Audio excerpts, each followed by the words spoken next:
Hello, hello, everybody, and welcome to InHouse-CON. Today is May 8th, and I am your host, Derek Mackey, calling in this week from my little getaway in Mexico. I decided to take a trip out here to see my in-laws, and it's been great.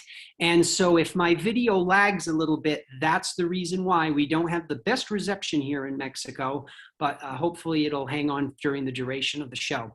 I want to thank each and every one of you who are tuning in live, and I also want to thank all of those who will watch us later on YouTube. I really appreciate all the support you've given us. Believe it or not, we have now been doing InHouse-CON for a full year. We started in May of 2020, and we are now May of 2021. So it's been a long ride. I think we only took 2 weeks off in 2020, I believe. But anyway, it's all thanks to you, the viewers, and the fans who support Cool Waters and our clients, and I can't thank you enough. As you know, at least in the United States, I know in different parts of the world things are different, but in the United States, we are finally getting back to sort of normalcy. All of our states have different rules and regulations, and some people are allowed to go out without masks, some are allowed to go out with masks. A lot of restaurants and movie theaters are opening up. So hopefully, very soon, we will be able to actually see the fans on the road with our guests. And it could include some of our guests that are online today, as well as the many various clients that we rep. And trust me, I can't wait till that happens, because as much as these virtual events have been fun, doing it like this is just not the same. We'd like to get out and meet and greet the fans. I have to do some special shout outs today. Be More Super Podcast, Young Artist Academy, Star Wars Autograph News, Nerd Alert News, and Comic-Con Network. All of those facilities and social media platforms have helped promote InHouse-CON and our clients, and we really appreciate it. I want to let all of you who are watching live know that Zoom likes to focus on any sound that is being made. So I recommend that you choose gallery view to watch our show. And gallery view will allow you to watch all of our guests and I talking all at the same time. If you're calling in on, or if you're watching rather on a phone or an Android phone, iPhone, Apple iPhone, you know what, it doesn't matter. If you're using a handheld device, Zoom doesn't allow you to choose gallery view, it'll switch off. We've asked our guests to keep crosstalk to a minimum so that you can enjoy their answers when they give them. But at the same time, as always, we tell them this is a fun little show that we want them to be open and carefree. So please just go with us on the journey. During the show, we will invite any of you watching live to ask questions of our panelists, which will be answered live on the air. In order to do that, you need to tap the Q&A button. Do not put questions into the chat room. The chat room is for the fans to talk amongst yourselves. You want to do the Q&A room. The Q&A room is where I will read the question live on the air and the panelists will answer it.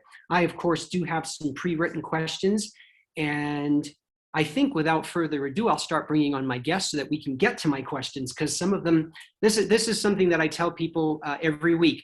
I represent my clients and I work very hard for them, but a lot of times I don't know everything about them. So when I do research for this show, I actually learn more about them than I knew before, and getting to know them one-on-one on these video question and answer panels is great. So I've got my own questions that I want answers to. So and we're doing this in no particular order, but let's start bringing on our guests. Our first one is Stefan Kapasik.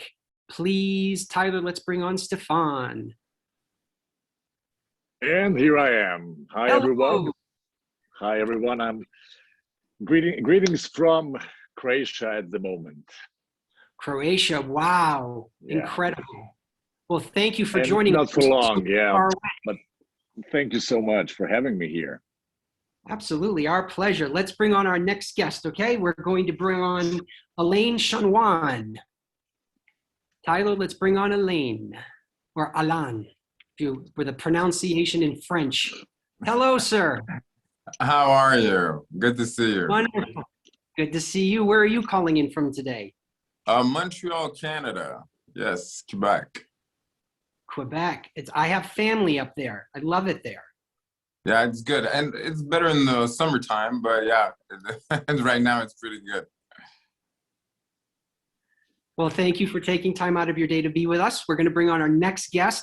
Let's bring on Robin Atkin-Downs, please, Tyler. I.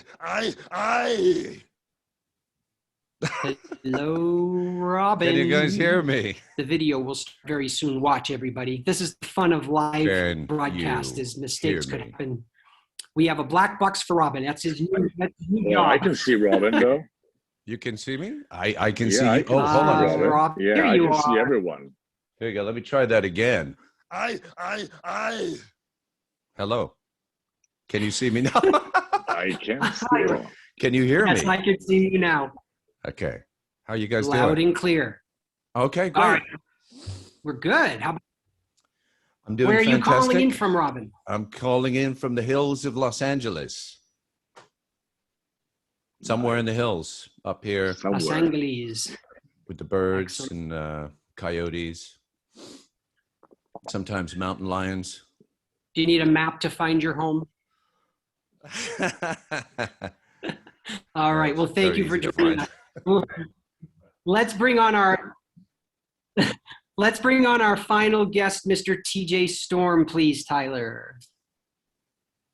Everyone here has such magnificent beards. So I decided to join you with a beard. So there it is.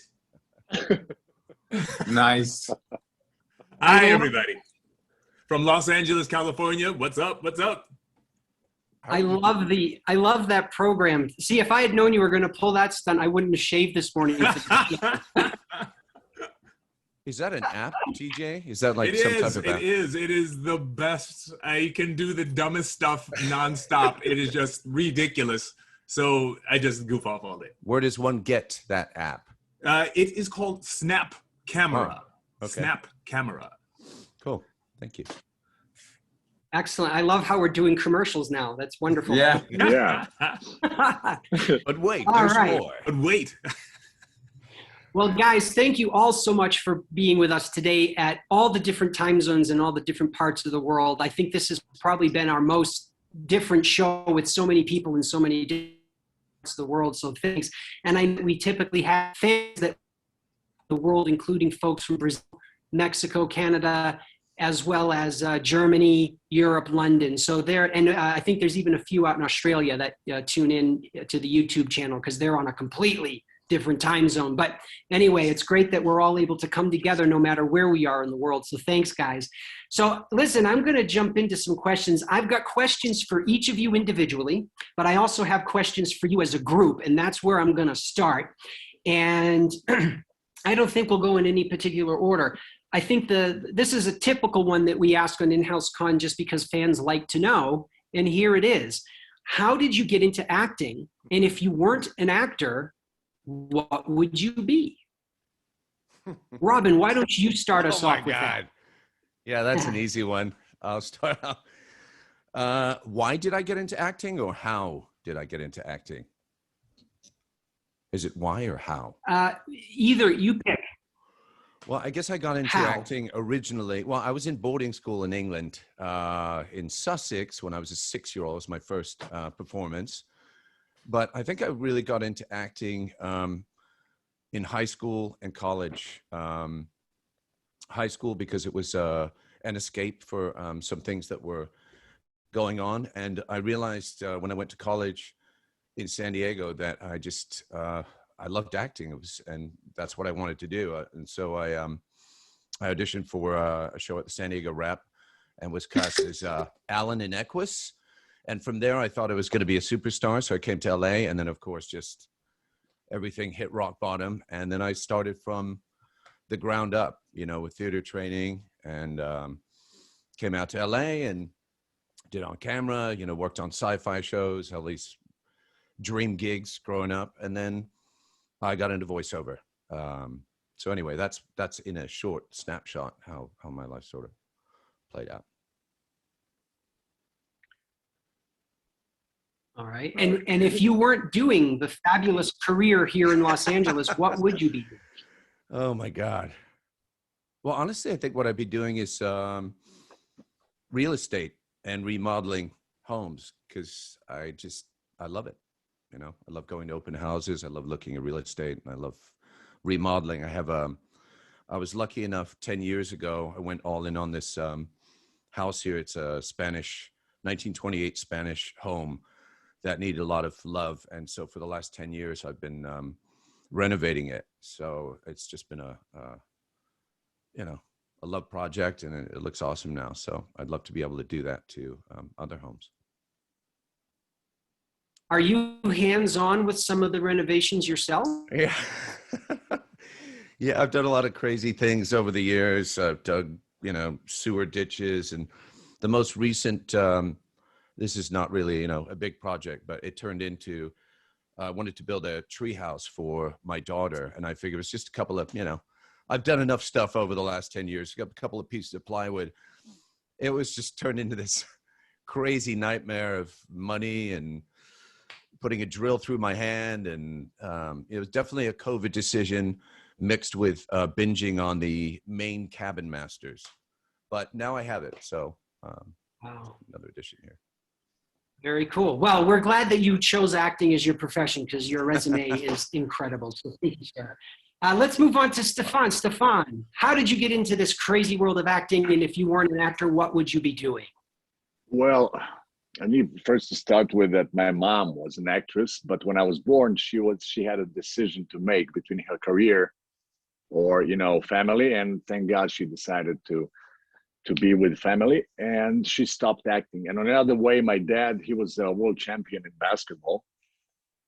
So, I was always in between acting and basketball. So I started as, with basketball, and I was going good for like 9 years. But then again, I'm 6'4", 6'4.5". So I wasn't like that big. And I had to admit, it was like too much for me, in so many ways. But then again, I went to the Academy of Dramatic Arts in Belgrade in Serbia, which is one of the, the biggest academies of acting in Eastern Europe. And I got chosen between like 1,000 people, and they accept only 10 people from 1,000 each year, and it's for 4 years, the academy, and then you start like working in the theater. And so after 3 years of studying that, I started working in the National Theater. And, I started as a theater actor, and I miss theater right now because there's no time. And especially with COVID and everything else, theater is stopped. But then, my career started like work. I was working all around Europe. I started like working in Germany, in Spain, in Slovenia, in Russia, and so on. And then I did a movie that was really big in France, and it brought me to Los Angeles, and everything else kind of built it up. So yeah, that's in short, as we should say. What would I be if I'm not an actor? Well, that's the thing that we'll never know, but I wanted to be a basketball player.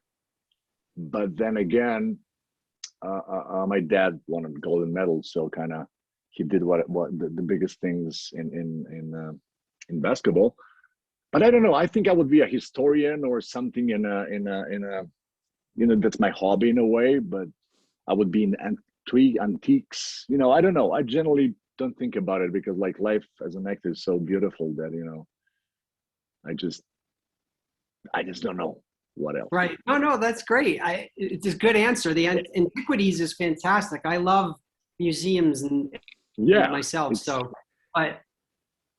And having to live up to your dad if he won a gold medal would be a lot. Yeah, there's no way. Yeah, it's like he's a world champion and he won like so many things in his life, and he was so good that I thought I'm gonna be, but no, I was like an average player, which comes good now when I'm playing just basketball outside. But to be a professional level like him, no way, there's no chance. And on the other side, my mom stopped doing, and she was like really promising actress, but she stopped. So I kind of continued her path, which makes me really happy, and she's really happy for everything that's going on for me. So in a way, it was a good decision. Absolutely. Well, I hope you just have a continued success. So that's very good. Thank you, Elaine. Let's go with you next. How did you get into the crazy world, and what would you be doing if you weren't in it? Well, how I got into it was first, it was in high school. I was doing theater in high school. I was always interested, but coming from a very blue collar family, I didn't think, it didn't feel like a job. So I was doing theater in high school, but then I was in college studying to become a cop. I mean, I would be a terrible cop. They should thank that I didn't become one. But yeah, so I saw an audition in college, like, oh, audition for the big movie. So I auditioned for it. I got the part, but I moved to Vancouver for the film. The film never happened, but I was away from home in a city that happens a lot. A lot of things are happening in Vancouver, and I just got an agent and starting from the bottom up, got an agent, got a couple parts in commercials, a couple parts in TV shows. But it was really that audition that really changed my life, because I remember being at asking what that audition was about. Oh, it's for this show, blah, blah, blah. And I did the audition, but not really thinking of anything, but then it happened. So that audition with that film that never happened actually changed my life, because I had this decision real quick, like, am I going or not? And I did, and it paid off. And paid off because I don't know where I would be. I mean, I might be a cop, but I don't think I would have lasted very long. So yeah. Well, now see, that's like every actor's dream, is you audition for the big role in a big movie and then you get it. And I'm so sorry that they didn't make it. Did they shoot anything? Like, is any of it on a shelf somewhere, or did it just completely not happen at all? Years later, we shot like a preview or like a trailer to get more funding. And they asked me, I was green. I was 21 years old. Like, that was 20 years ago. We shot. So then at first I got in like full on 100% thinking it was already funded. But then I realized it wasn't. I didn't know anything. So yeah, we did a pre-shoot or a trailer, but yeah, it didn't go anywhere. It's okay. My career did, not that movie. That's perfect. It's all good. Again, just everyone has these success stories, and I hope it continues for each and every one of you. TJ, last but not least, how did you get into this crazy world, and what would you be doing if you weren't in the La La Land? When I was a little kid, I was a very introverted super nerd. I am a super duper nerd. I was playing D&D and board games, and that's what I love to do. I learned how to, I started learning programming. So I thought, hey, maybe I'll be a computer programmer. But it also felt very isolated. So although I would have been okay with that, I was like, I always like to challenge myself. So I started looking at the other things that might be challenging. I wanted to be an astronaut, but at the time I was too big. I was too tall. And astronauts weren't that big. Fighter pilots were relatively small. I wanted to be an NBA player, but I was too small. I was not nearly big enough. I loved basketball. I lived it and breathed it, but I was just not big enough, and I was not good enough. So I still looked for that thing. And eventually I happened upon dancing, and I became a dancer because I was a klutz. I was really clumsy, and my mom put me into karate to help me with that.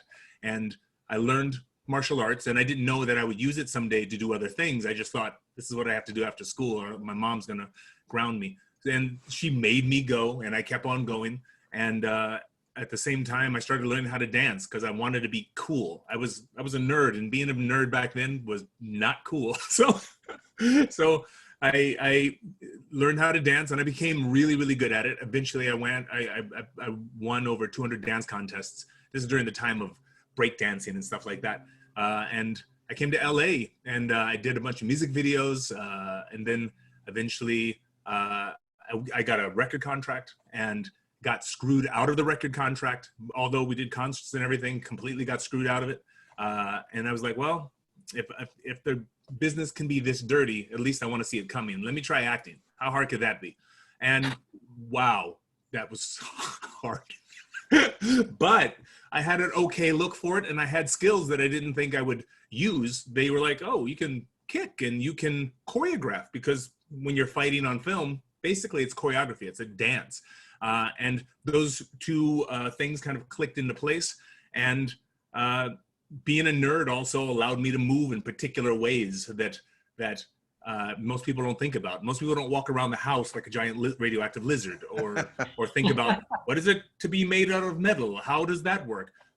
I thought about that when I was like 14, and I played with that a lot. So it was just a natural click, and I fell into place, and I found a place here among the creative, wonderful people that think in different and exciting ways. Very neat. The dancing part I was. just want to interrupt for a second, if that's okay, regarding TJ, which just came to my mind, and it's really funny. I came to Los Angeles from Europe in 2007, and because I'm a geek and I'm a huge fan, I went and I saw Punisher Warzone, and it was I think in ArcLight, and you were at the same theater with your friends at that moment. So I was watching you on the screen. And it was the moment when I came to Los Angeles. I was like, oh my God, like actually like watching themselves, and you did a great job. And I love that movie though. Even like thank you, man. Like, so I remember that was like in 2008 or something. Yeah. But we were at the same theater at the time. Yeah.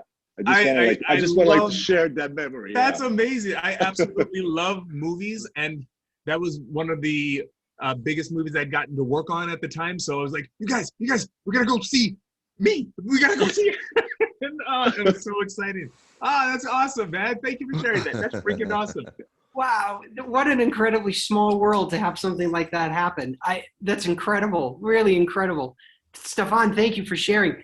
TJ, going back to the dance thing, because it was actually in my solo questions for you, because I had looked up about you being a dancer. I want to know if you still dance, and what are your favorite styles of dance? I absorbed hip hop, breakdancing, popping, locking. That was just what was. You were inundated with it. There was a movie called Breakin'. There was another movie called Beat Street, and I saw these movies and I was like, oh, this is awesome. This is my generation. And I jumped into it, and we loved it. Then I got a scholarship to dance school, the same school that President Obama went to. Gave me a scholarship for dance, and to make that work, I had to take jazz, I had to take modern, and I had to take ballet. And I was like, oh hell no. And they're like, oh hell yes. And they hit me until I was in the right positions, and it was awesome. What I didn't expect was the ballet made my kung fu stronger, it made my karate stronger, it made all of my other movement arts on point. It sharpened everything because the discipline there was absolutely incredible. So I have huge respect for people in whatever art they're in. The amount of discipline that it takes to do what people do, whether it's voice acting, the stuff you do that people never see behind the scenes, they never understand. You go to acting school, you're busting your ass all the time. And if you have a little Japanese teacher pointing a stick at you to do ballet, you had better listen. Yeah. All right. Now, we are, of course, a Comic-Con online, for lack of better terms, and we wouldn't be complete if we weren't going to ask, obviously, some comic book themed type of questions. And since the theme of today's show is Marvel versus DC, we have to start off with some of these questions. Again, this is for the group. And Stefan, I'm going to pick on you first. Same question to all of you. If you had a superpower in real life, what would it be? Oh man, I got this question so many times, like on Comic-Cons. It's always the same dilemma for me. But I always go with, when I was younger, it would be the thing to be invisible, which is kind of, or to fly, but whatever.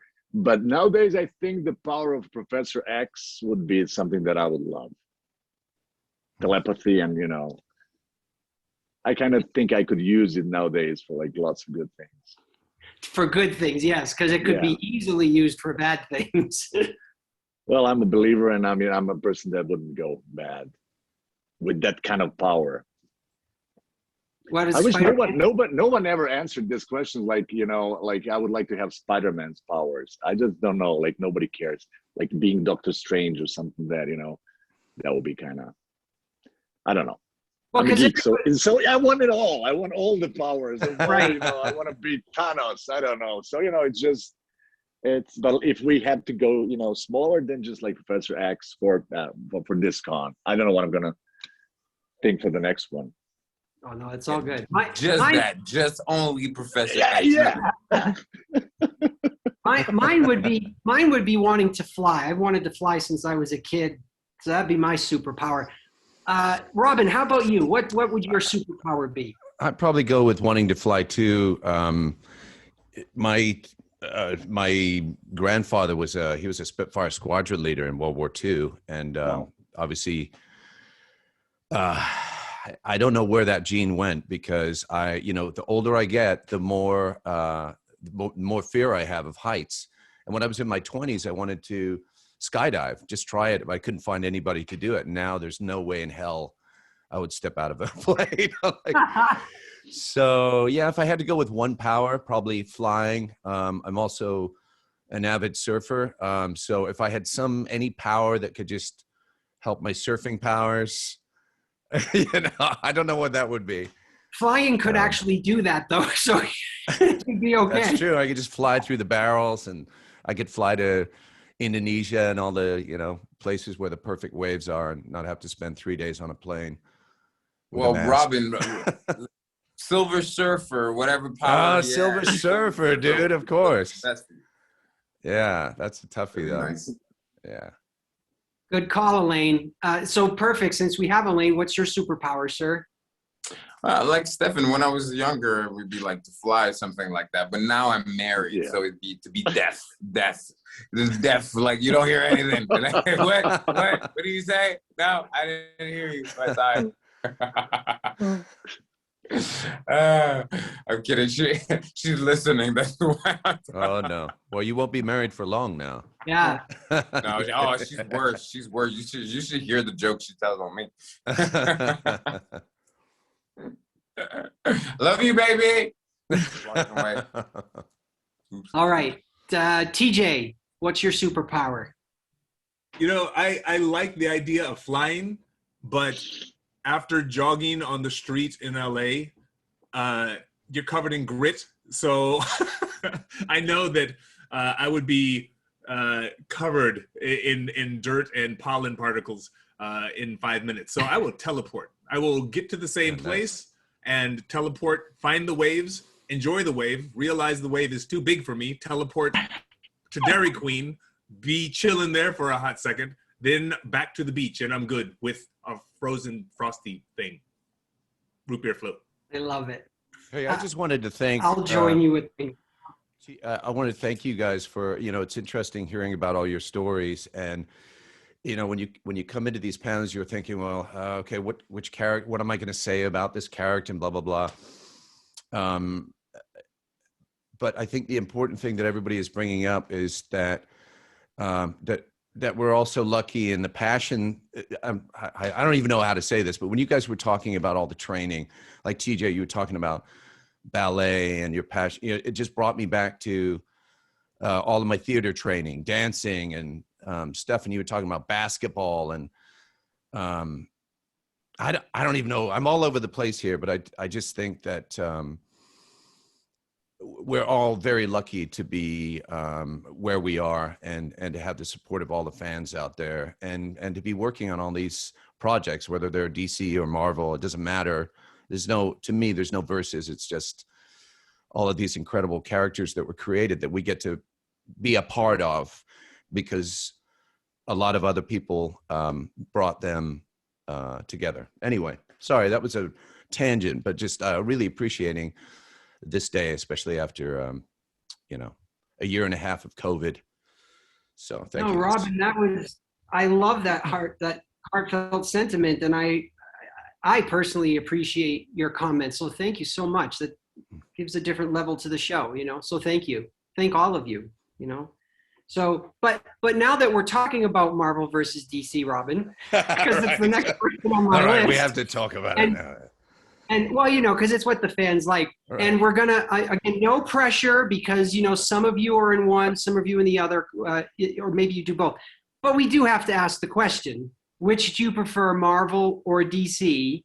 Or if you don't want to answer that question because the studio might be listening, how about altering it to who's your favorite superhero? Mine is Superman. Wait, so you cut out Marvel or DC, and if you don't want to pick because of a studio, superhero. You repeat your favorite superhero, because you cut out right at that last second. Yeah. Me. Yeah. Mine is Superman. Oh, okay. I thought it was you. I thought you said me. I am my own superhero. I am. I am. So superhero or villain, who's your favorite? Or you can answer which is better, Marvel or DC. Who wants to go? Okay, I'm gonna go. And I think that TJ and whoever is a comic book, geek and he's gonna. Well, this is a hard question, just because in my situation, it's always when I was a kid, it was first DC. It was Superman, Batman. You just started with those guys, and Marvel came later. So for me, Batman was always not Superman because he's a Superman, but Batman with all his flaws, which later comes as Punisher in a way. But I don't want to go far away with comic books. So for me, Batman and the Punisher are my Marvel DC favorite characters. If I can choose and I can say, but I love so many of them. And for me, the villain is the Joker, and there's nothing close to the power of Joker in a villain world. That's okay, who's the best Joker? Who is your best Joker? Oh, Heath Ledger. Wait, that's No. for me, Jack Nicholson, because he was the first Joker, and Jack is Jack Nicholson. Awesome. And of course, all of these other Jokers were amazing in their roles. Heath Ledger and even Joaquin Phoenix now, but for me, it's going to be Tim Burton's Batman as the best Batman movie because that was the first one. And if Michael Keaton as Batman, as Bruce Wayne, come on, guys, Kim Basinger, that was. Yeah, I'm speaking as a kid, Wow. That's how I love those things. So yeah. All right, who's next? TJ, go. I grew up in comic books. I grew up in Honolulu, Hawaii. So there's a place called Hotel Street in Honolulu, and it at the time it had a bunch of pawn shops and stuff like that on it. So on the weekends I would go down there, and there was this little Chinese-owned shop, and nobody knew that they had tons of cardboard boxes of comics underneath some tables that nobody looked at. And I knew that it was there. So I would go and I'd get underneath the table and I would just pull, and the lady would be like, "You buy?" I'm like, I will. But I only had so much money. So I was like, and so I would go and I would just lose myself. Just like Stefan, I grew up starting with DC. And then I started reading Marvel, and I knew there was a difference between the two, especially in the storytelling style. And I was too young to understand what it was, but I read them anyway. What I really noticed was Marvel had a lot more words in the comics. And I was like, why is it so much to read? Why do I have to read so much? It was actually a chore because I wanted to see the pictures. I wanted to see the bop, pow, boom. But I was like, why are these giant word bubbles? Why? But what I eventually started to understand was the motivations for the characters were more realistic in There and when I was a kid, I loved the DC and I loved following Batman. I did not love Superman because he was too super. There was one thing that could hurt him, and you knew what it was, and they were going to pull it out at some point. And I'm like, again? It's always the what? We know it's not going to work. It never works. So after all of that, I eventually went to Marvel, and I was like, oh, these X-Men, they got problems. He's got a mental issue, and he can't have the girl that he likes, and she doesn't like him. She likes her. This is complicated. And I started to understand this is interesting. So that interested me. But that said, there's a special place in my heart for DC.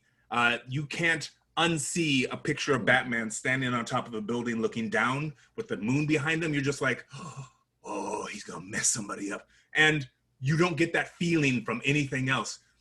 That said, I absolutely love the Marvel Cinematic Universe.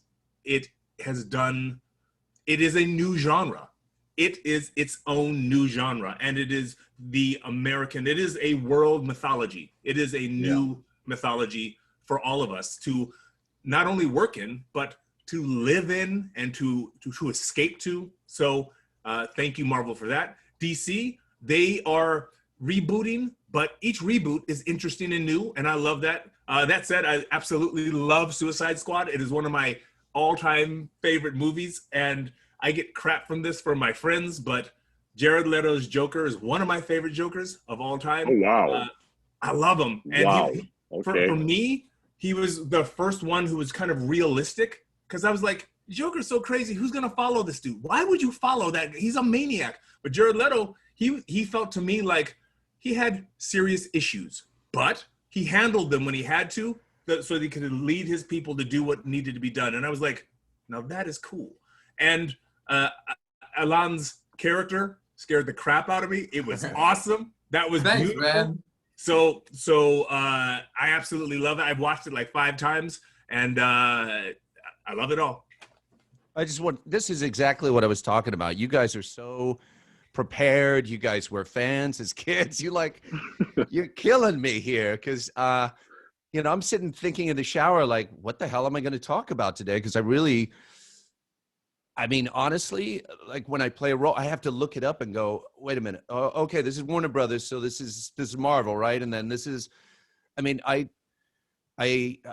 don't mean to jump in, Alain, if you want to go next. But yeah, since I saw it, yeah. My favorite superhero, it used to be Batman, because like you guys said, there's nothing like your childhood. Like I remember the cartoons. I grew up on Batman on TV. But looking at my children, watching Black Panther, there's a feeling to that too, because growing up in Canada, you see, you grew up thinking Africa was poor or this or that, but then you realize, like growing up, that that Africa did not start with slavery, but Black Panther is bringing something different to the world, like just like maybe Obama, like teaching like almost history, because these stories happen. They didn't happen in Wakanda, but they happened somewhere else. So like the different picture painted on Africa, I think it does something tremendous for Black folks, for Africa, for a lot of people, for kids especially. So yeah, Black Panther now. So if I can, so now I'll go back to the shower, because it's where, I was preparing for this thing this morning. And I have to go back from there, because last night was the first time that my my family that lives here, my wife, my daughter, Natasha, who's 8, and my mother-in-law, who lives in the apartment down below, we all got to go out to dinner for the first time in a year and a half. And it was like, it's making me tingle just think about it. It was a beautiful night. My daughter was, everybody looked beautiful, and she was so happy to be out. We were all so happy that we didn't have to do dishes, and we didn't have to say, what are we going to have for dinner tonight, and blah, blah, blah. So anyway, I was making rather merry last night. I'm in the shower this morning, and I'm thinking, well, what am I going to talk about, blah, blah, blah. And what came to me is that, because I've been fortunate, I started out with this, like, wow, I've been really fortunate to play characters on both sides. I played like Manchester Black and some type of Batman here. I have to look at the wiki pages to see, been very lucky to work on a bunch of projects. And from that, I thought, well, why is that? Because because I chose to be a voice actor to, make some money in between on-camera gigs. I had no idea what I was getting into. I didn't know that I had the talents to do all of these things. And I got to play a vast array of these different roles, but I'm in a medium where I can go in for 4 to 8 hours and perform these characters. But other people that have worked on these roles, like some of the movie roles, you have special effects animators and animators who've been working on it for years. And I get to come in at like the 11th hour and just kind of add my 2 cents to it in a 4-hour session or an 8-hour session. And I was like, well, Jesus, how lucky am I? And I just wanted to bring up that's what I was thinking about, is like all of the thousands of people out there that, when you say, well, you worked on, let's just pick Doomsday. Okay. All right. So Doomsday there was a bunch of people that probably helped voice him. There were a bunch of animators and special effects guys and people that wrote the story. And again, I just got to come in. So if I had to pick between DC and Marvel, I can't. And then I would say Superman is my all-time favorite, just because when cable came out in Los Angeles, the first movie with Christopher Reeve, I must have watched it 250 times. I mean, and in England growing up, there wasn't a lot of there weren't a lot of comic stores in my area, but I remember vividly the first comic I read was Fantastic Four, and that would be DC. Yeah, no, right? So that's towards Marvel. shit. All right, I'm leaving. Sorry, I blew it. I thought that must be DC, like back in the day. No, no. Jay. Fantastic Four okay. is Marvel, and It's I got to burp for the Thing in one of the first. Talk about a random gig. Like he's at the bar in that movie where he lets out this long burp, and that was me. I'm like, okay. That's hilarious. Talk about talents you never knew you had. Anyway, That's your birthday. Well, look, Robin and Stefan, I'm gonna go from all of the amazing comments that Robin has just made, but this question is actually focused on the two of you, Robin and Stefan. Each of you have like this speciality almost in a way. Stefan, you speak numerous languages, and Robin, you have like over 40 different dialects that you can do.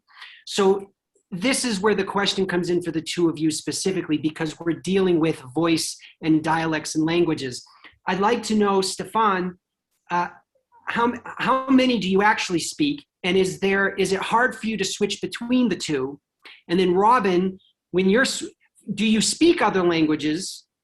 Because that'll kind of, make it flow. And then with the dialects, same thing. Do you find it hard to switch between them if you've got to be Irish or Australian, in a single session? So you guys can kind of just interject and answer that as a whole.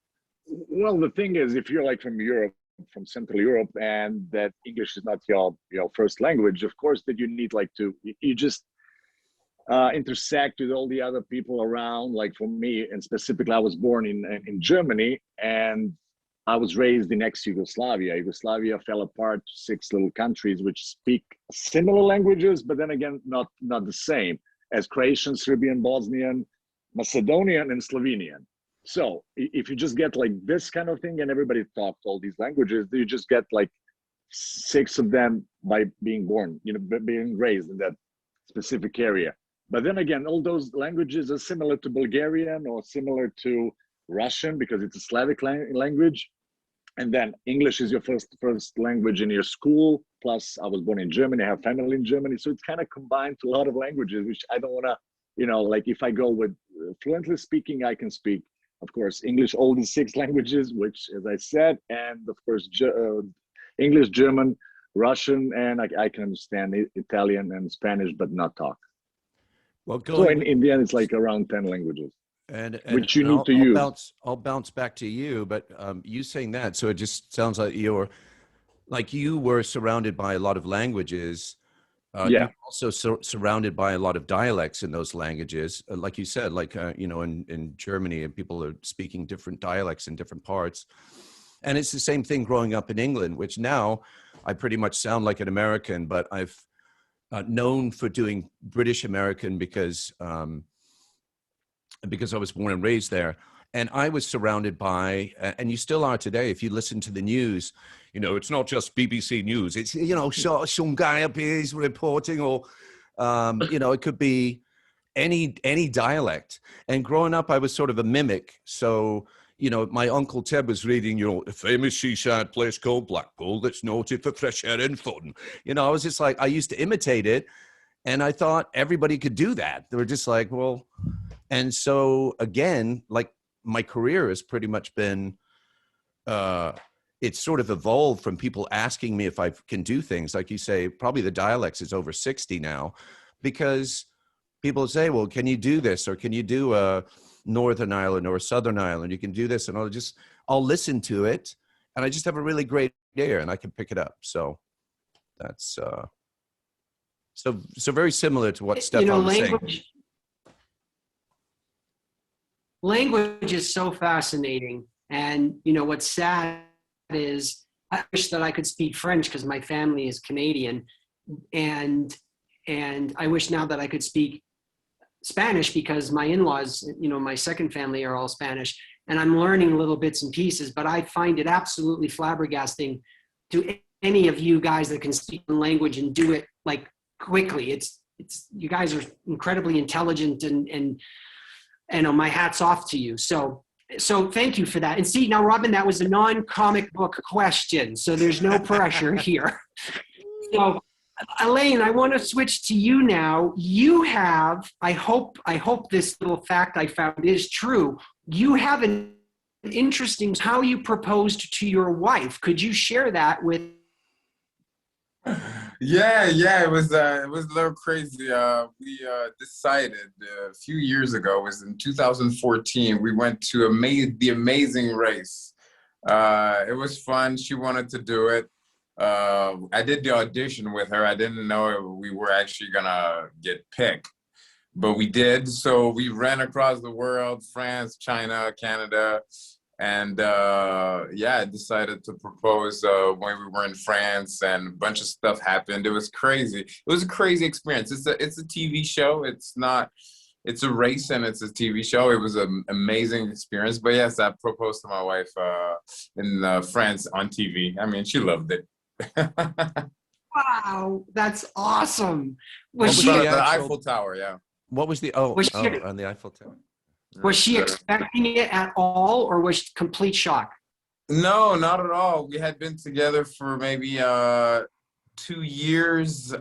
We had renovated a house together, so we've seen the worst out of each other. So it was time. We were in France. It was she didn't expect that at all. I had the ring with me the whole time in my bag, going through all these countries. She didn't expect it. She was so surprised, and we have a great relationship, because it keeps getting, most relationships start great and they get worse. Ours started okay, and it gets better every year. So yeah, I'm fortunate, grateful. Continued success to both of you, and I hope you're together forever. I hope so too. TJ, let's switch to you. Tell us a little bit about how mocap acting is different from normal on-screen acting. First off, acting is acting. Whether I'm behind a microphone and nothing else, or I'm on a film set or a television set. Now, there are different challenges and there are different styles, but the base of all of that is you got to be able to act. You have to be able to get the idea and live, truthfully through imaginary circumstances in whatever medium that you're in. That said, when you're on motion capture stage, it's a touch more like being on a theater stage, just a little bit. It helps to be a little bit, just a touch bigger in most cases. And this also depends on what it is. If you're working on a movie, you do it at the energy level that the movie is doing, whatever that's about. But if it's a superhero movie, some of the things are a little bit bigger, and you move a little more special for that. Of course, if you're not human, you have to adjust for that. And if it's for video games, sometimes they're very ballistic. So everything is really big and you show more. Or if it's a fighting game, you might breathe like this, like nobody else in the world actually breathes. But it's to show that bombastic energy. So yeah, you always go with the genre and the style. But aside from that, you got to be prepared to act, and you have to be prepared to move. And that's it, really.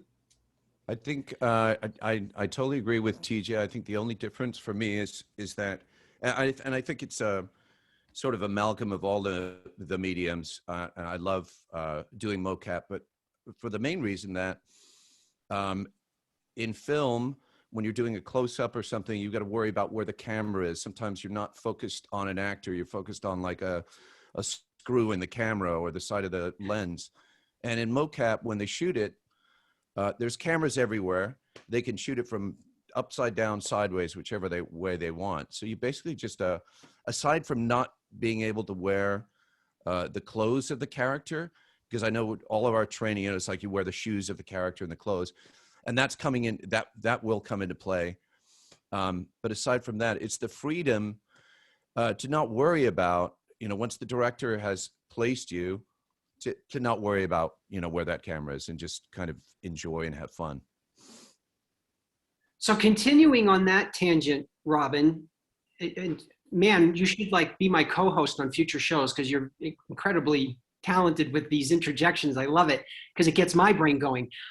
This is going to stem to all of you off of what Robin just said. All of our panelists have done every version of acting possible. That they've done voiceover, video game, stage and theater, film, television. So of all of those, for each of you, which is your personal favorite that you could just do till the end of time? For me, definitely theater. I have to say that, even that I'm enjoying on every single like movie and TV show, but there's a specific thing in theater because you have the freedom of flow of your character from the beginning of the performance till the end.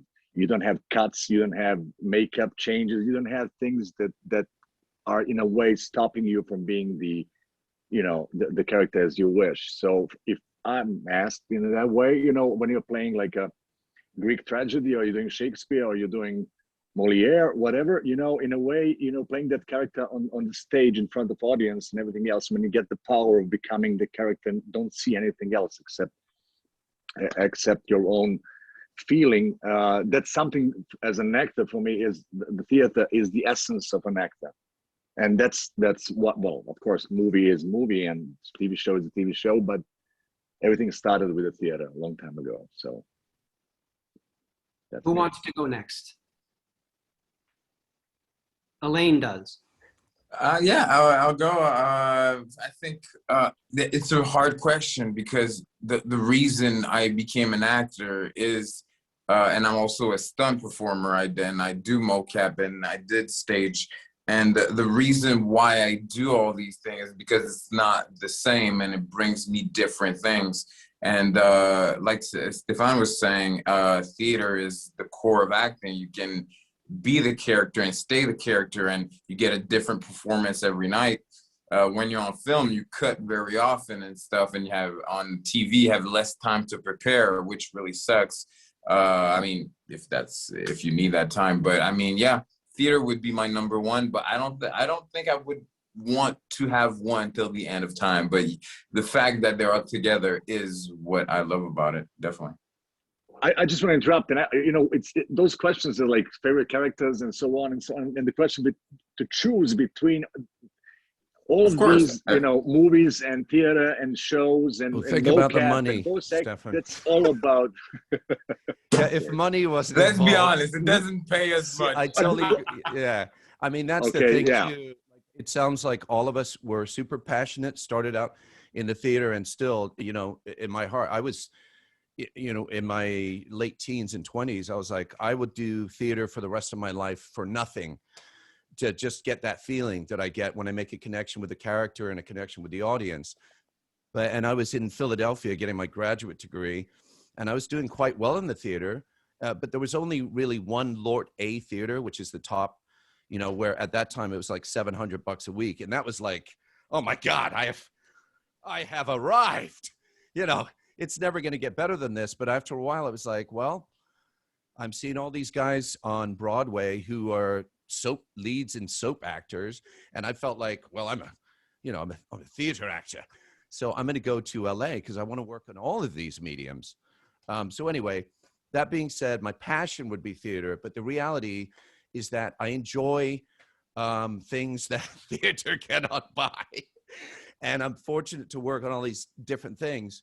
But I agree with you, TJ, that there's that little bit of theater that comes into the mocap performance. And if it wasn't for the helmets and the cameras and all the dots and all that stuff, but when you forget about all that and when you're just performing, I've gotten a taste of that theatrical experience, and I feel the freedom to move around like I don't on film, because it's usually I usually come in for rehearsal and I'm all over the place, and they're like, no, just come here, hit your mark here, and we're going to do the whole speech here.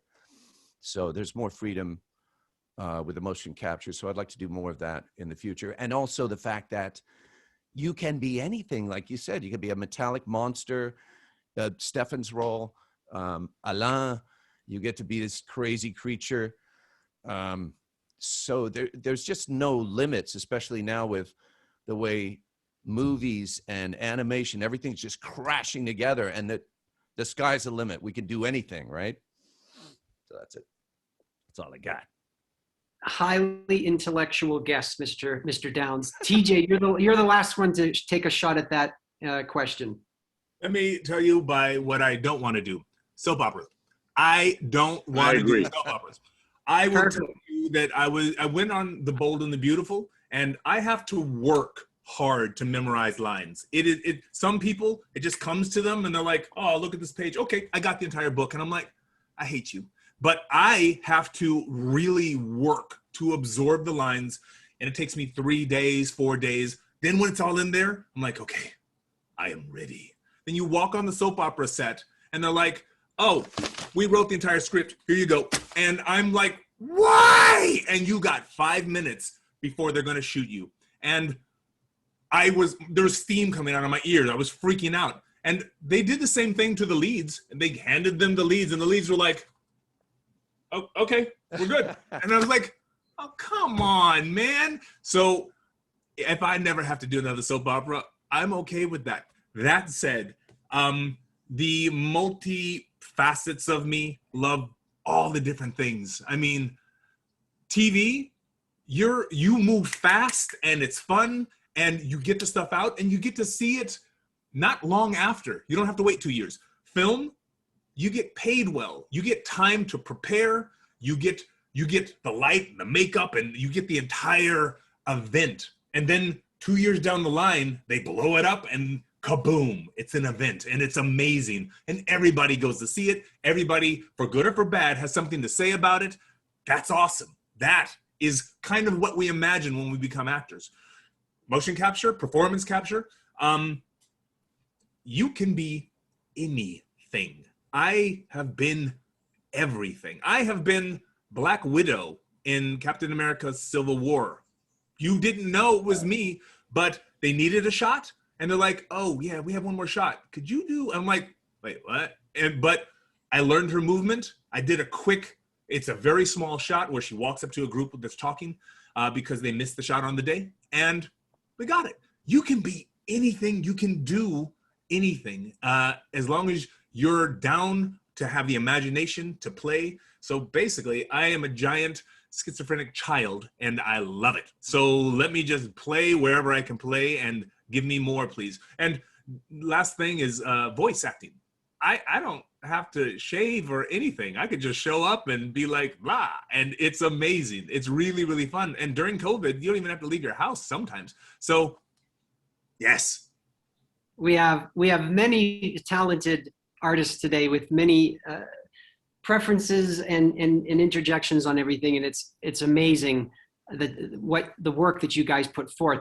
You know, I'm going to interject something here about myself. Some of our viewers already know this, but I don't know if some of my clients know this. I actually moved to LA 25 years ago to be the rich and famous. I wanted to be an actor as well, and it's still something that I very much want to do, and I do little things here and there. It's just that the management side for conventions is kind of taken over because I got to keep a roof over my head. But the reason I'm bringing this up is I wanted to interject on some of the things that you guys have said, because for me, theater, it's that instant connection with the audience because you feed off of them. That's what I really liked about it. I never had stage fright. Some of my co-stars would have stage fright, and you'd have to calm them down. One of my favorite things to do on stage is to help an actor if they forget a line, to help pick them up and carry them through. And I got really good at it, which was, I'm not trying to be egotistical. I was proud of myself, and I would get accolades from the directors. But the reason I'm bringing all of this up is to go into my next question. One of the best performances, and I've done film and commercials and stage, one of the best performances I ever did in my stage, and nobody had a video camera. No one will ever see it. And it was a role that I was given that I didn't want. I auditioned for a different part in the play, and I ended up getting the lead. And I didn't want the lead. It was too much pressure. Like TJ's talking about pressure and learning lines, and I hate learning lines. It's the worst part. But it was the best performance of my life. It's the best thing I've ever done, and no one will ever get to see it except who was in the theater. That it was a short run, a week long. So that's the question. What have you done? And it doesn't matter what medium it is, that you wish every fan, every friend, every family member could see that you've done? And is there something that you hope no one will ever see? Who would like to start us off? Well, if I may, I just wanted to say, because something you said, I think in any good role, any great role that I've ever played, there's been a wall that needs to be knocked down. And I think for me, the passion about being an actor or being an artist is breaking down that wall and having that sense of accomplishment. So some roles are easier than others. Obviously, the ones that I say, it always starts with the writing. So the greatest roles come from the greatest writing, because that's where it starts, and they just jump off the page with you. And I'm fortunate to work on a lot of great projects. So those are good. But for me, my role, I'm just thinking of this character. I was in graduate school, and there was this Charles Ludlam play. He owned this theater company called the Ridiculous Theater Company. And it's just sort of this huge farcical plays. And there's this character called Moderna 83. And the guy is in, 7 or 8 scenes in the play, but all he says is the word doy. And he says it over and over again. Doy, doy, doy, doy, doy, doy. It's like that's all I had was that language. And I spent 2 weeks trying everything, you name it. I mean, trying everything with this role. And finally I came up with this character, and I broke down the wall, and it was great. And it was one of the most fantastic and creative experiences of my life on the stage, saying doy over and over again. So that would be mine. It's kind of random, but that's perfect. Great, perfect answer. Who's next? The pressure. Elaine, I'll go ahead. go. There's no. Okay. You go, Stefan. No. No. I just wanted to say that I'm still trying to process the question, because, I did like really great projects, and I did so much shitty things in my life, just because, when you're a young actor, you just have to, go from the play to the play, from the movie to the movie. You don't get the position to choose and to say, oh my God, I don't want to do that. You're just a young actor. So I have like some, roles in the beginning of my career, which I'm not proud of, some soap operas and things. But then again, it made me who I am today. All these like bad choices, bad roles, and I'm not ashamed. I think who I am today and what I can do today is the result of all the bad and good roles that I had in my life. That said, like the best thing that I did, like, it's not up to me to say, but the thing that I really loved at the moment was the movie that brought me into the States in a way. It's called Tears for Sale. That's the role that I'm really proud of. And, was that French movie? Was that French movie? It was produced by Luc Besson. It was mainly like Serbian-French co-production. And it went really good. And I'm proud just because, I had like to do so many things in that movie regarding like dancing Charleston and so many things that I learned. The sad thing is that the director came to the United States too and signed with CAA. And unfortunately, he had a heart attack. So that's the only movie that he did in his life. And he was my really good friend. But, on the other side, all these things that I enjoy as an actor, and as a fan, like for me, of course, the Deadpool saga is like I combined my 2 greatest loves from the perspective of career, which is like acting and comic books. And so, Colossus in a way is my, Silver Academy Award, if I may say. It's something that I achieved.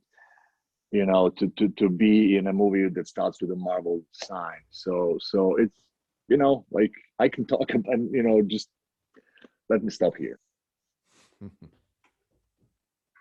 Yeah, it's funny how everybody, like every, you know, yeah, Stefan, you're talking, or TJ, every Robin, I can relate. I mean, we're all actors. I relate to everything you're saying. Like those roles when I was younger, when I first started. I mean, I'm not ashamed of it, but I just wasn't as good. Like I can't, like, it's there, it's out there. I just wasn't as good. It's 20 years ago, and I worked my ass off. And sorry, I said it, but yeah, and what I love today about acting, still now, I get a 10-page audition or text, and I'm like, how am I gonna get this off the page? And like TJ, gets me a long time to get the lines out. So 3 days later, I'm like, oh, it's now off the page. You know, it's that's the beauty of that. That's where I'm really proud of myself. You know, that I wish I would. The part I wish people could see is the actual work, the work we do behind the scenes. Because when I got the page, when a lot of actors get the page, it's just not good. It's just like when we were 20 years ago. But we work on it, we do what we know, and next thing you know, you have a character, a backstory, and yeah, it actually flows, and you can listen without thinking of anything and just be the character. So that's really the part that I'm in love with, and I wish people could see. Thank you. That's it. For me, just the nature of the business when I got here, I was able to work on a genre style of film during the time, which were, they were called kickboxing movies. And there were tons of them. And thank God this was before the internet, because you can't find most of them now. But I did a ton of them, and I sucked. I was horrible. and I thought, I am acting. I am saying the words on the page. I will break your bones. Ha! And the fighting was fun, but even that, there's so much to learn. You think you're watching an actor, and all that acting might be is saying words to another person on screen. The reality is, there is so many unseen talents and skills that go along with what we call acting. Knowing timing, knowing when not to talk, knowing when to listen, knowing how to hit your marks. All of these little tiny things, knowing how to face the camera, knowing when to move, when not to move. These are little things that you learn over time, and I learned the hard way. I just failed through several films, and the cool thing is I got to watch my failures on screen. They were taped. Somebody was actually there to film them, and I was so excited. You're always excited to see your work, and then you see it and you're like, and you're embarrassed you told anybody. But all of that said, I learned. I think that's how you learn. You fail and you get up again and you learn. And that was, for me, super important. I could never hope to get that in a different way. I mean, I probably could have gone to school and learned a lot, but then eventually I went to acting school. After like maybe the first 30 films, I went to acting school. And it was on the very first day when I saw all these other actors who were very serious about their craft. I was like, oh my God, I can't act. I suddenly realized I had no idea what acting was. When I saw these other people in the room doing what they do, I was so I was so out of my depth. That said, to answer the question, people love what they love. So I want them to love what they love. And if some of that connects to me, yes, I did a good job. I'm proud to be in the Marvel Universe. I can't tell you how proud I was to do some of the things that I've done, but I will tell you this. The very first movie my father ever took me to see when I was a little kid was a movie called Godzilla versus the Smog Monster. I was a little kid, and it was the first time I've seen a screen that big, I remember, and the entire thing filled my vision, and I saw monsters fight. And if you haven't seen this movie, I think it was scary. It was really scary, and not necessarily for kids, but the monster that Godzilla's fighting is really scary. So it was so much to be that big, and I was like, oh. But then, just like everything else, Godzilla failed, and then he gets back up, and then he fights. And I was like, oh. And you could feel that swell in you, and you're like, ah! yes! And I was a little kid going, yeah, yeah, because I wanted the big ugly monster to be beaten. And I felt that through everything, and I felt that for the next several weeks. I kept remembering it, drawing pictures of it, because that's what kids do. That's how you process. To become Godzilla, and I'm the first American Godzilla on top of everything else. wow. To become Godzilla 20 years later, and Godzilla King of the Monsters, and to be that, I want to share that with my dad. Unfortunately, he's so old that he doesn't completely understand what he's doing. I'm like, Dad, this is me. He's like, give me some cake. But so, but to be able to share that with him, that is special to me. So the rest of the world, I hope they like what I bring to the screen sometimes. But to be able to take that back to my dad, that's really cool for me. Wow. Very touching. Thank you. Thank you, guys. I'm going to do a couple fan questions here. They're actually both from Danny, and he's from Holland. So we have someone watching from over there. The first one's actually directed directly to Stefan, and this is done with a wink, Stefan. I notice your Venom sweater. Is that a hint that you're going to be in Venom too? No, this is just one of my favorite sweaters. So I'm a huge fan of Venom. So it's just a fan thing. Okay. Well, Stefan, I actually have a question about sequels. I believe you were contracted to do 4 Deadpools. Are we going to get to see the other 2? Are they going to happen? No, they're happening definitely, but now it's from Fox, went to Disney. So, well, of course, they're going to happen. It's a huge franchise, so there's no way they're going to stop with something like that. You know, why would you close the gold mine? Even that they have everything that works in this world, they don't really care about like if they're gonna have billions. But because of the fans and because Deadpool is a huge franchise, of course. And I'm just talking about Deadpool movie as it is. What about Colossus and the other things? Those are the things that are something that we don't know yet. Okay. Well, fingers crossed. We want to see you back. Danny also has a question for all of our panelists. And it might be a harder question because maybe you all haven't seen these, but for those of you who have, answer it. And if none of you have seen it, no problem. He wants to know whether you prefer the Whedon or the Snyder version of JLA. Have you guys seen JLA? Snyder version, without a doubt. Like, I don't want to like discuss that at all. Okay. Easy. Anyone else? Easy. I'm going to say Snyder version just because I got to have a little small part in it. Okay. Perfect. Works for me. Elaine or TJ? I get a little piece of it, so. Unfortunately, I haven't seen it, but yeah, I think it proves Marvel is. I watch more Marvel, but I love DC because I mean I've worked on a couple films and I've worked on Marvel too on the X-Men, but yeah, I haven't seen it. I'm sorry. That's all good. No problem. I TJ? just want to, yeah, sorry. So TJ, you first. So go ahead. Oh no, you're muted. You're on mute, TJ. Sorry, there was a helicopter flying over my house. So I was like, it's a lot. I will say Whedon, just because it's 2 hours shorter. That's it. I just watched the Snyder. It is fun, but I will go for the Whedon version.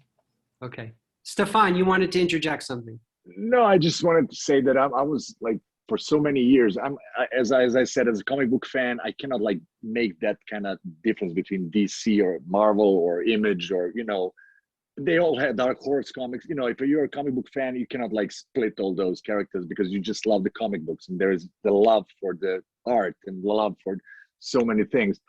But if we go to the movie universe, like definitely Marvel is the king of that because DC, even with like a more powerful, more known characters at the time, they didn't do it.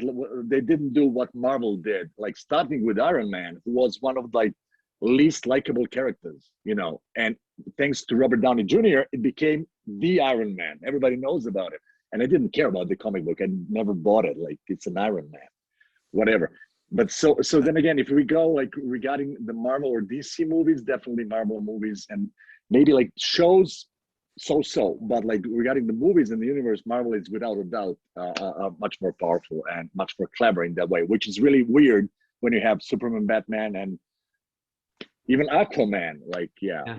Well, they Charles switched, Dance. you know, back in the day, Christopher Reeve and Michael Keaton, Marvel their movies were horrible. I mean, there was a Fantastic Four movie that never saw the light of day because it was so bad. So the universes have switched. So obviously, whoever was in charge of Marvel at the time, and now, of course, Disney. Yeah, you had Nick Fury as David Hasselhoff and Punisher as Dolph Lundgren. Come on. Like, okay, I'm just going to stop with David Hasselhoff. I love it. I love it. But I think it's so great.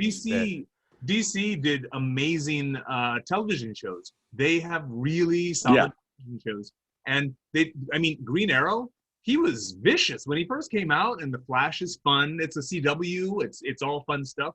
And I was like, okay, Marvel owns film, DC owns television. Until I saw WandaVision, followed up by the Falcon and Winter Soldier. And wow, after Falcon and Winter Soldier, I mean, Disney is taking a stand, and thank you, Disney, for stepping up. And wow, I'm just Disney's going to corner the entire market between Star Wars and Marvel television series. They're not going anywhere for a while. Robin, I've got an odd question for you. Because you do so many voices and dialects, do you ever use your own real voice in any of the things you've done? And has your voice ever been recognized at, like, in the line at Starbucks, but people can't quite piece it together? Well, this is my real voice, so I usually don't use this one. Because people would actually, yeah, it's happened more and more over the years. I just wanted to say what you were talking about before too. It's such a fantastic time to be living when all of these comics that you guys grew up on, and I had a little taste of, are all coming to life. All of these projects. Let me hang on with this. My daughter's been having trouble getting on Roblox while we've been. So yeah, it's happened more and more over the years. Usually with video game characters, because there's so much dialogue. So I was at Home Depot, and I was asking for, you know, where I could get a section of it. And he's like, "Are you the voice of Miller on, you know, Metal Gear Solid?" And I was like, "Yeah, I am." How'd you pull it out? And then recently, you guys were talking about Falcon and Winter Soldier, and you know, I'm always working on these Marvel projects, and so I just did a little piece where I'm a news announcer on the radio in the last episode, and you know, it aired, and people were like, "Hey, was that you? Was that?" So yeah, it happens a lot. It's always surprising to me because I don't necessarily think my regular voice is very unique. I know everybody's is when I listen to other voices, but I'm always playing different characters. So I guess nobody's going to recognize me from that, right? Because I'm not walking around talking. I got it. It just makes perfect sense. I don't know why. I've just figured that out now. Why don't people hear me as a medic? Then I go to the Home Depot. They don't say, "You're the voice of a medic." And those are the most crazy. I'm surprised there's no medic questions here, because everywhere I go, people are like trolling, like medic gaming, all this stuff. Anyway. I love it. Robin, you are hilarious. Believe it or not, guys and fans watching, we are towards the end of our show here. So before we head out, I want to remind all of our live viewers that if you didn't get an autograph from any of our guests, they are still available in our store. Tech Guy Tyler is going to throw up the link for that. And then anyone watching on YouTube, we'll have a few extras on hand after the show. So don't worry if you couldn't get one live. We'll make them available. I have to shout out again to the people that helped promote our show today: Be More Super Podcast, Young Artist Academy, Star Wars Autograph News, Nerd Alert News, and Comic-Con Network. I cannot thank each of my guests enough for their time. I have to thank my web guru, Sarah, my tech guy, Tyler, everybody to bring this together and make it possible. We're almost at the end of COVID, guys. Hopefully all of these guests and all of my other clients can come out and see you guys on the road. We appreciate your continued support of watching their shows, watching their movies, buying their video games, and buying their autographs from us. Remember, stay young, because we're all kids at heart. we don't stop playing with toys because we grow older. We grow older because we stop playing with toys. So the next time you buy a toy, open the damn thing. So those are my goodbyes, and we're going to have everyone else say their goodbyes. TJ, why don't we start with you, sir? You guys, thanks for supporting what we do, and thanks for being part of our community. We are all fans of the stories we tell, and it's just fun to share the stories with other people who enjoy and love this kind of work. So thank you for joining us. Thanks, TJ. Take care now. Elaine, your goodbye, sir. Thank you, everyone. I love exchanging with you guys. It was great to meet you. I hope we get to work together. Thank you to the fans. We wouldn't be anywhere without you guys. I love what I do. I love the fact that I got to talk to you. I feel like I'm connected with all of you today. So thank you. Thank you to everyone. And thank you, Derek, for organizing this and be yourself. Thank you. Thank you. Take care, Elaine. Robin, you're next, sir. First of all, I want to say thank you to all the fans that tuned in here. Thank you for supporting the work. I also want to, we put down some soap opera. I want to give props to the soap opera actors out there. There's some great soap opera actors, and they're brilliant at what they do. And thank you to all the artists. They say great artists steal. So thank you to all the artists that helped me as I was coming up. And then my dream for today is that we all get on a plane, go to Croatia, meet up with Stefan, and do a theater show. Thank you. Take care, Robin. Thank you, sir. See you, man. Last but not least, Stefan, please. Yeah, well, everybody, thanks everyone. So I just want to thank all the fans and thank you, Cool Waters. Thank you, Derek, for doing this, because I think it's a brilliant idea, and I'm really happy that I had a chance to participate. And I'm just gonna say for all the fans out there, just never forget that 4 or 5 moments, that's all it takes. Be a hero. We need that today. Thank you guys so much. Brilliant. Thank you so much, sir. Wonderful way to end the show. Guys, thanks so much for your continued support. We've got 40 seconds of credits. It's not a movie theater. Don't get up and walk away. We'll see you all next time. Take care.